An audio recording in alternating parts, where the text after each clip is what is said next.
Rob, let's stick with the NBA. Udonis Haslem was on Jame Posey's podcast for Basketball We News. just had Posey on, right? We've had Posey on a few times. And Udonis was who obviously teamed with LeBron and D. Wade and Chris Bosh. Was he on that team? Oh, okay. He was on those teams. Yeah. No, I'm just kidding. I'm just kidding. Like nobody else was on those 3 teams, remember? Right. That's what everybody thinks of those 3, right? Just those 3 guys, right. Yeah, but he won those 2 championships with them.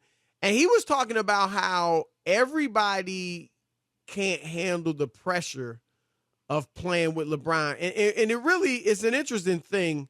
He said that, Rob, but I want to get to something Kyrie said and then some talk about Kevin Love, too, to kind of illustrate this point even better than Haslem. But Haslem said some people can handle the pressure because obviously when you get LeBron, it's championship or bust. So that was the gist of his statement.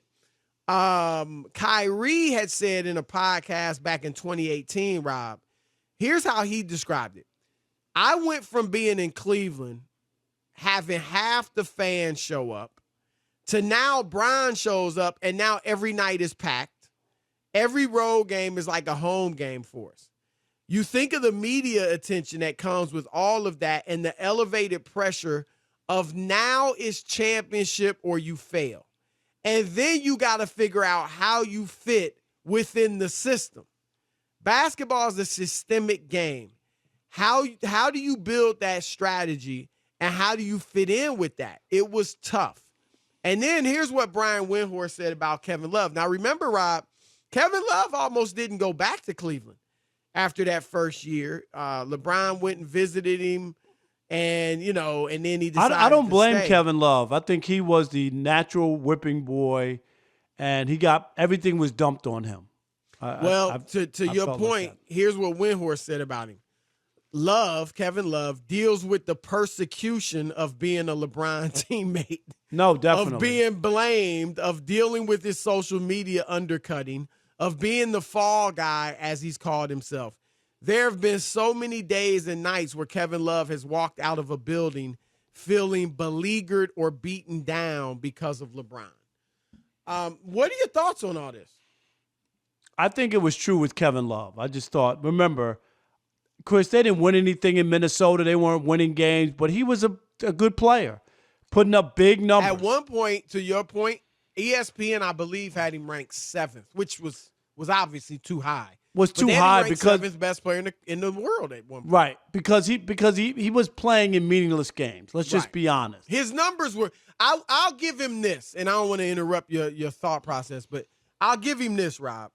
Had he been in the East with that Minnesota team, which was like 40-42 in the West and just missed it, he would have at least probably made the playoffs, and that would have changed the view of him a little bit. You know what I'm saying? They wouldn't have been a contender. But he would have got him in the playoffs. His numbers were out of this world. His numbers were tremendous. Yeah. They were really, really good.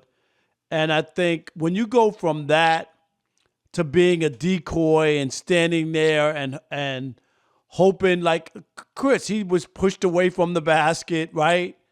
He was standing. He was Chris Bosh. Right, standing out on a perimeter. You were the 3rd option, maybe the 4th option if there was somebody else who was a better shooter or something, or I don't know, a sharpshooter. I mean, it had to be demoralizing. And then every time something went wrong, remember, it was always everybody else's fault. I always said LeBron fans were famous for this.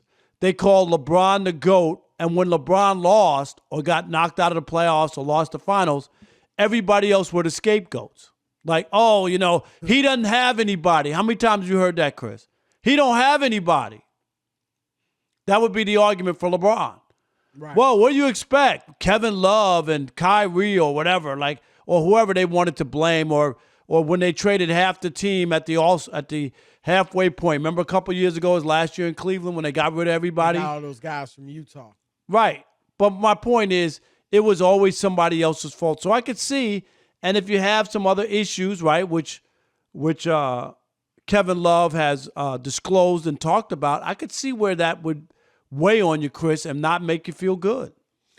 Yeah, I mean, there's a lot of layers to this. It's a multi-layered situation here. But if I start with Kevin Love, and this is no slight to him, he might even make the Hall of Fame, Rob. Just because he was a part of that historic championship team in Cleveland, even though he didn't do much in that finals. He averaged 17-9 during the regular season of his years with LeBron. But in the finals, he was worthless against Golden State. He averaged about 8 or 9 points. But Kevin Love found out he wasn't as good as he thought he was. And that's happened to guys. I remember when I was with the Nets, covering the Nets, and Stephon Marbury was there, and they traded for Keith Van Horn was there, and they traded for Marbury. Van Horn, playing with Marbury, found out that he wasn't quite as good as he thought he was. And Van Horn wasn't as good as he thought he was. And Marbury didn't hide that you're not as good as I thought you were and as you thought you were. And that kind of, you remember, Rob, Keith Van Horn, his first couple of years, people thought he was a star. Right. He was a star. No doubt. And so that can happen to guys when the level gets higher. We always talk about this. There's levels to this. And so that's what happened to Kevin Love. Look, I get it. Whenever you play with a great player, now it might not have been quite as tough, but you remember playing with Michael Jordan. What did they call everybody? The Jordan-airs. It was Jordan and the Jordan-airs. And when they were losing in the playoffs early on, now you're right, he caught some flack, but people looked at the teammates and were like, y'all dudes just can't, y'all not helping him because this dude is fantastic and y'all can't get past Detroit or whoever. And so I think sometimes that can come with playing with a great player sometimes, because it doesn't happen all the time. But when there's such expectations on you to win, I think that can be challenging to guys. And I credit LeBron because I think, and we'll see what Kawhi does. I'm not saying he won't win a championship, but we'll see if he does. But I think Kawhi is learning it's kind of tough playing under the pressure of everybody expecting you to win a championship or feeling like if you don't win a championship, it's a failure. LeBron has lived with that for the 80% of his career. Which is fine. I mean, when you want to be considered one of the greatest players of all time, then you know what the expectations are. So LeBron can't act as if, it's tough. Right. It's tough, but it comes with right. It comes with being that, Chris. And people for a lot of people, it's hard for them to understand. Michael Jordan was criticized big time early on in his career, Chris, that he was just a dunker and he didn't make his teammates better. And he could score 63 points against Boston, but they're not going to win anything. I remember all those stories. I remember all those comments. I was covering the NBA. You probably wrote some of them. I probably wrote a couple of them. I ripped them a few times. But you know what I'm saying? Like, that was out there, Chris. It was out there. He's got the Come Fly With Me videos. He's doing sneakers. this. He can have all that, but he's selling soda pop and T-shirts. Right. All that. So people have to understand that there's a process. Some guys can handle the pressure. Some guys can't.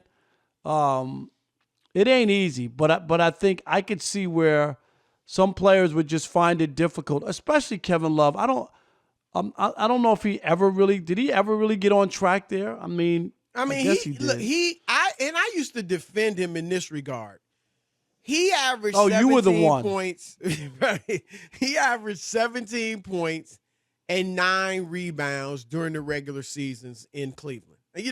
Most of the 4 he played with LeBron, which is great, Rob, for a third option. It wasn't the second option. He was the third option. Not many teams have a 17-point scorer as their third guy. So that was good. The challenge for Love, and I get it, and it was a challenge for Chris Bosh. As much as he appreciates playing with LeBron and winning those rings, he's talked about it. He basically became a glorified role player. He sat out on the perimeter and waited for the ball to come to him and was a spot-up shooter. That's an overstatement, but that's essentially what he did. But yep, I agree with that. Kevin Love became the same thing in Cleveland, and that can be tough. And so I get it. I think an interesting comment that Kyrie said was the system. And you got to figure out how to fit into the system. I say it all the time, right? LeBron is a system unto himself. And that makes him different than so many of the all-time great players who typically fit, especially going back. Nowadays, a lot of guys dominate the ball and over-dribble and things like that. But, there's the triangle, there's Princeton, there's motion, there's high pick and roll, and there's LeBron. Like, LeBron is a system, the flex. But LeBron himself, because for the most part, everywhere he goes, it's changed a little in LA these last couple of years. He's fit in a little more, especially this year. But typically, everybody has to fit around LeBron. And that, I think, is what makes it challenging. And I actually think, Rob, that was a big part of Kyrie's challenge of playing in Cleveland, was that he had to adjust completely to whatever LeBron wanted to do. And am I bringing the ball up on this time or you? Oh, you got, okay. And that was tough on him. And I think first of all, he's matured. He's a better player now than he was in Cleveland. But I think he also is feeling a lot more comfortable playing this role. Harden's not over dribbling. For as much dribbling as he did in Houston, he's getting rid of the ball. The ball is moving. And Kyrie is able to and he's not just looking for Kyrie. He's passing the ball to everybody. It's like Chris. a team system. It and really Kyrie is flourishing as a two guard because he's really a tremendous scorer, as we all know, and he's able to showcase it. But I think that was a big challenge for Kyrie. And a lot of people, I think it was a challenge for Wade. Wade essentially had to say, I'm going to be 80% of the player I could be so we can win these championships. And we saw that in the first year, didn't we? We saw that in the first year. They were back and forth. Wade didn't back up, and it was, okay, my turn, your turn. But Wade realized if we're going to win, it's got to be based around LeBron, so I'll sacrifice. And he did. And Kyrie sacrificed a little. And you get great rewards, Rob. Kyrie's got, maybe the best shot in NBA history. He's got his championship, and it's in his back pocket. Benefits, right. But it can be challenging playing with a guy who's that great and who's that ballyhooed, who's that, he's just on another level. And he's a dominant personality and his game is dominant. So everybody has to kind of fit in around that. So I get what Haslam's saying. All right, we're going to throw it out to the callers. Can you understand why it's tough for some guys to play with LeBron with the pressure of having to win a championship every year? And he going to ball. So if you don't win it, a lot of people going to blame it on you. All right, you become the scapegoat. That's right. Billy in Florida. You're on the Odd Couple, Fox Sports Radio. That's what I call them, the scapegoats. Hey, what's up, Billy? What's up, fellas? I hope you're doing well. Thank you so much for having me. Yes, sir. So I can understand why guys fall under the pressure, right? Because LeBron has been built up to this huge image in the NBA now, to the point where when you think of the NBA and you're a random citizen walking on the side of the road and you ask them about the NBA, they're going to know who LeBron James is. And being on that high of a pedestal, when you're a random role player, like let's say J.R. Smith going to play with LeBron, you're automatically going to be risen with those expectations to win a championship because of the fact that LeBron has won so many now. And I get so it. Many? Like when guys go here, their expectations of player being risen, because obviously when you're playing with the best, you need to perform at the best. So it's almost like you're following this list of rules that LeBron has given out, if he gives out any. We don't know that, but you would assume so because he is the alpha male in this case. And then on top of that, I can also understand when guys fall to the pressure, because when you're going to play with LeBron, let's say like Dwayne Wade, Chris Bosh, Kevin Love, right? Those are three prime examples of guys who were looked at as stars at one point pre-LeBron. Kevin Love with Minnesota, Bosh with Toronto, and Wade pre-Miami LeBron. And obviously when you're playing with him, you're going to have to risk your advantage of becoming a star to almost rise his superstar status and rise his championship level. So I can understand how the expectations do rise and how some players can perform under pressure. We did see Wade adjust to it, like you guys said earlier in the show. We saw Bosh adjust.